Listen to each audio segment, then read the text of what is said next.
Mis amados hermanos, que el Señor les bendiga a todos en este día. Esta es la voz del pastor Eduardo Batista, por la gracia del Señor, ministro en la congregación del barrio Carol en Río Grande y también el secretario internacional de la Iglesia de Dios Incorporada. El señor presidente, reverendo Israel García Castro, me ha invitado para en esta semana ser parte del grupo de compañeros que estaremos reflexionando en base al tema el poder de la sangre de Cristo. Me ha correspondido a mí reflexionar en el tema del perdón basado en lo que establece Lucas 23:34, donde él expresa: Padre, perdónalos porque no saben lo que hacen. Un tema muy abarcador y del cual quiero hablar en los próximos minutos. Hay una historia verídica extraordinaria que quiero compartir con ustedes, y es que el 14 de noviembre de 1940 la fuerza alemana bombardeó la ciudad de Coventry en Inglaterra. Este fue el ataque más devastador que sufrió Inglaterra en la Segunda Guerra Mundial. Cuando este bombardeo termina, mis hermanos, y salieron la gente a inspeccionar los daños, vieron que su bella catedral había sido destruida. Sin embargo, que ellos no dejaron o permitieron que esa terrible destrucción que estaba ante sus ojos fuera usada como una excusa para vengarse. Más bien, fueron entre los escombros y escogieron dos vigas que estaban tronchadas y quemadas. Las amarraron juntas y las pusieron en el lugar que antes había estado el altar, y en forma de cruz. Y a los pies de ella pusieron un letrero diciendo: Padre, perdónalos. ¿Sabe, hermano y hermana, que Primera de Juan 1:9 establece que si confesamos nuestros pecados, Él es fiel y justo para perdonar nuestros pecados y limpiarnos de toda maldad? Si decimos que no hemos pecado, lo hacemos a Él mentiroso y su palabra no está en nosotros.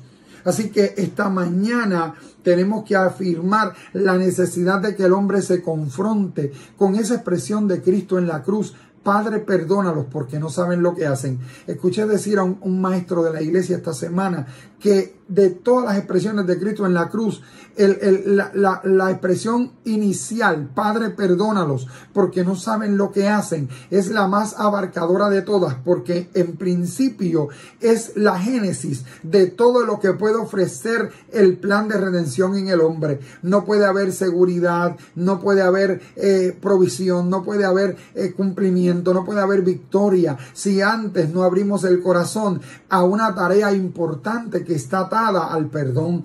Esa tarea es la confesión. Así que confesar viene de dos palabras griegas: homos, que significa lo mismo, y lego, que significa habla. Así que poniendo estas dos palabras juntas, al hablar de confesión, que es el medio a través del cual obtenemos el perdón de nuestros pecados, estamos afirmando que estamos hablando la misma cosa, que nos estamos poniendo de acuerdo y que estamos admitiendo culpa. Confesar nuestros pecados significa que estamos diciendo lo mismo que Dios dice acerca del pecado.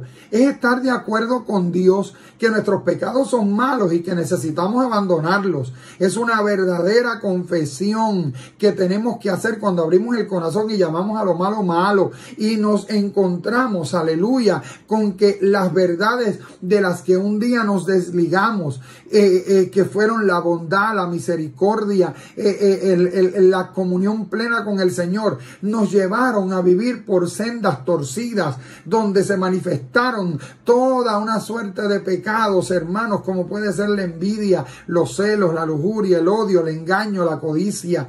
Hermano, qué necesidad tan grande tuvimos una vez de confesar, hermano, de decir, de admitir que usted y yo no teníamos la capacidad de perdonarnos a nosotros mismos.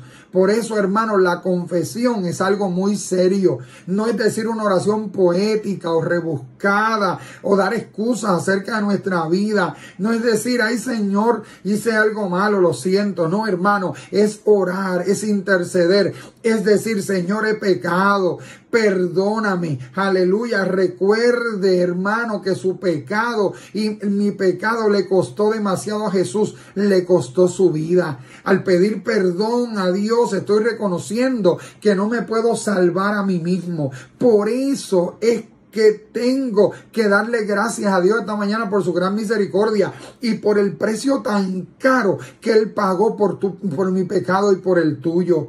¿Qué pecados había en mi vida que necesitaban ser perdonados? Muchísimos, como en la vida suya. Lo importante no es cuál pecado es el que, aleluya, vivió o estuvo en su vida o está en su vida actualmente, sino que es necesario confesarlo, ponernos de acuerdo, hablar el mismo idioma divino para entender lo que le ocurrió a aquella mujer en el capítulo 8 de Juan, que cuando la trajeron en el acto del adulterio y la acusaban vehementemente, y el Señor hace una expresión diciendo que el que de vosotros esté sin pecado, que lance la primera piedra. Y cuando todas las piedras comenzaron a caer al suelo y se hizo silencio, el Señor pregunta, aleluya, ¿dónde están los que te condenan? Y él le dijo, Señor, ninguno, todos se fueron. Y él le dijo, pues mira, yo tampoco te condeno, pero vete y no peques más. Así que es importante que entiendas que cuando hay una verdadera confesión, el resultado de esa confesión será que no volveremos a recaer en esas conductas que una vez nos esclavizaron. Porque muy bien declara Romanos 3:23, por cuanto todos pecaron, están destituidos de la gloria de Dios. Eso te incluye a ti, a mí y a todos los linajes del mundo que han tenido que confrontarse con la palabra de perdón y aceptar que el único medio y la única vía para poder recibir redención y perdón es confesando nuestro pecado. Hermano, nuestra conciencia nos habla de que hemos pecado. Nuestra razón nos dice, has pecado. Aleluya. Cada parte de nuestra naturaleza nos acusa como culpable. Bien lo dicen las Escrituras, que no hay quien haga lo bueno, ni aún uno. Pero qué bueno que Dios es fiel.